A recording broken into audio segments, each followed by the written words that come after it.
Hello అండి, welcome back to our channel HVS. ఈరోజు video వచ్చేసి ఏంటంటే భోగి రోజు మా పాప దేవుడికి నైవేద్యంగా సేమియా పాయసం చేసింది. అది ఎలా తయారు చేసింది అనేది ఈ వీడియోలో చూద్దాము.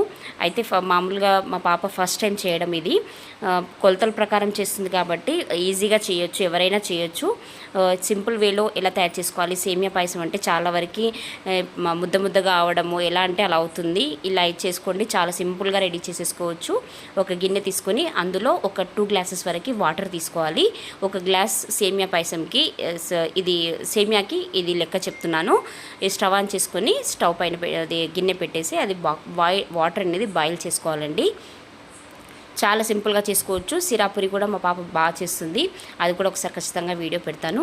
ఇవి వాటర్ అనేది బాగా మరిగిన తర్వాత మనం ఒక గ్లాస్ సేమియా అనేది వేసేసుకోవాలి. సేమియా చాలా పల్చగా ఉంటుంది కాబట్టి తొందరగా బాయిల్ అయిపోతుంది, ఎక్కువ టైం కూడా పట్టదు, చాలా ఫాస్ట్గా రెడీ అయిపోతుంది. ఇప్పుడు మనం మామూలుగా అయితే దీవాళీకి పేని తెచ్చుకుంటారు, కాకపోతే మాకు వీలవ్వక మేము పేని తెచ్చుకోలేదండి. దాని ప్లేస్లోనే మేము ఇది సేమియా పాయసం అనేది దేవుడికి మా బుజ్జి తయారు చేస్తుంది, నైవేద్యం తయారు చేస్తుంది. స్పీచ్ మధ్యలో వచ్చేసి నవ్వేస్తుంది, ఇక్కడ వీడియోలో కరెక్ట్గా మ్యాచ్ అయిపోయిందండి. ఇప్పుడు మనం సేమియా ఉడికిపోయింది కదా, ఇది తొందరగా ఫాస్ట్గా ఉడుకుతుంది. ఒకసారి కొంచెం స్పూన్లోకి తీసుకొని ఇలా వీడియోలో చూపిస్తున్నట్టుగా చెక్ చేసుకోవాలండి.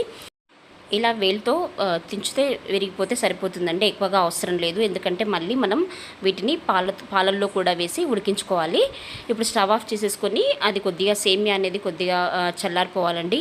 ఎందుకంటే అలాగే పెట్టేస్తే వేడి నీళ్ళలో అలాగే పెట్టేస్తే ఎక్కువగా మగ్గిపోయి సేమియా అనేది ఎక్కువగా ఉడికిపోతుంది, మెత్తగా అయిపోతుంది. కాబట్టి కొంచెం చల్లనీళ్ళు అనేది వేసేసుకొని వేరే గిన్నెలోకి ట్రాన్స్ఫర్ చేసేసుకోవాలి. ఈ వేడి నీళ్ళు అయితే ఏవైతే ఉన్నాయో అందులో 2 గ్లాసుల వాటర్ ఎక్కువగా వేసామంటే సేమియా అనేది పొడి పొడిగా అవుతుంది. చాలామంది సేమియా పులిహోర చేసుకుంటారు, చిత్రాన్నం చేసుకుంటారు. అలాంటి వాళ్ళకి ఈ మెథడ్ యూజ్ చేయండి, చాలా ఫాస్ట్గా మనం సేమియా అనేది ఉడికించుకోవచ్చు. అలాగే చేసుకున్న పొడి పొడిగా వస్తుంది. ఇలా స్ట్రెయిన్ చేసుకుంటే సేమియా పడిపోకుండా జాగ్రత్తగా తీసేసుకోవచ్చు. తర్వాత ఇప్పుడు ఇందులో మనము ఒక గ్లాస్ వరకు పాలు తీసుకోవాలండి. ఇప్పుడు మనం 2 గ్లాసెస్ వాటర్కి 1 గ్లాస్ సేమియా అలాగే 1 గ్లాస్ పాలు కూడా వేసుకోవాలండి. కొద్దిగా మీరు ఒకవేళ కావాలి కొద్దిగా ఎక్స్ట్రా కొంచెం ఎక్కువగా థిక్గా కాకుండా లూజ్గా కావాలి అనుకుంటే మీరు కొంచెం పాలు ఇంకొక 1/2 గ్లాస్ ఎక్కువ వరకు వేసుకోవచ్చు.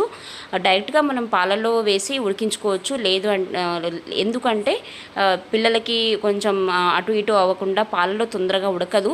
ఇలా వాటర్లో వేస్తే తొందరగా ఉడికిపోతుంది. తర్వాత పాలు వేసామనుకో ఫాస్ట్గా ఈ స్వీట్ అనేది రెడీ అయిపోతుంది.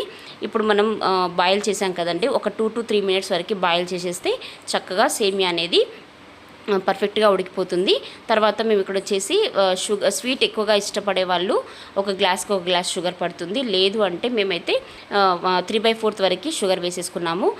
అంతగా స్వీట్ అంటే అంతగా ఇష్టపడం కాబట్టి 3/4 వేసేసుకొని ఒక 2 మినిట్స్ అయిన తర్వాత స్టవ్ ఆఫ్ చేసుకోవడమే. ఎందుకంటే మనం ఆల్రెడీ పాలు చక్కెర కలిపామనుకోండి మళ్ళీ విరిగిపోయినట్టు అవుతుంది. కాబట్టి చివరగా చక్కెర అనేది వాడుకోవాలి. లేదు అంటే పాల కంటే ముందు చక్కెర వేసేసుకొని చక్కెర అంతా కరిగిపోయిన తర్వాత చివరిగా పాలు వేసుకోవచ్చు, ఎలా అయినా వేసుకోవచ్చు అండి. కొద్దిగా ఇక్కడ మేమైతే సపరేట్గా మా పాపతో కదా చేయించేది, అవి మళ్ళీ డ్రై ఫ్రూట్స్ మాడిపోతాయని చెప్పేసి డైరెక్ట్గా నెయ్యి పాయసంలోనే వేయించాను. అలాగే మనం జీడిపప్పు పలుకులు కానీ లేదు అంటే బాదం పలుకులు కానీ కూడా వేసేసుకొని మూత పెట్టేసుకున్నాము. మూత పెట్టేసుకుంటే అయిపోతుంది. ఒక 5 నుంచి 10 నిమిషాల వరకు అలాగే వదిలిపెట్టేసేయండి. మూత పెట్టేసుకొని 10 నిమిషాల తర్వాత చూడండి కరెక్ట్ కన్సిస్టెన్సీ అనేది మీరు చల్లారిపోయిన తర్వాత ఫ్రిడ్జ్లో పెట్టి తర్వాత తీసినా కూడా ఇదే కన్సిస్టెన్సీ వస్తుంది. ఇప్పుడు దీనికి నైవేద్యం, దేవుడి నైవేద్యం కదా, అందుకని మేము ఇంట్లో కొంచెం వర్క్ చేయిస్తున్నాము. వేరే ఇంట్లో రెంట్గా ఉండి మేము పని చేపిస్తున్నామండి. అందుకే అన్ని ఇంట్లో సామాన్లు లేవు కాబట్టి మేము ఇది ప్లాస్టిక్ కప్పులో నైవేద్యం అయితే పెడుతుంది మా పాప. చాలా అది మనం మార్నింగ్ చేసుకొని నైట్ వరకు తిన్నా ఇదే కన్సిస్టెన్సీ వస్తుందండి. ఎందుకంటే పాలు అనేది సేమియా అనేది గుంజుకోదు. ఎందుకంటే ఆల్రెడీ మనం పాలనే ఉడికించాం కాబట్టి మనం ఎలా చేస్తే అలాగే ఉంటుంది స్వీట్ కూడా.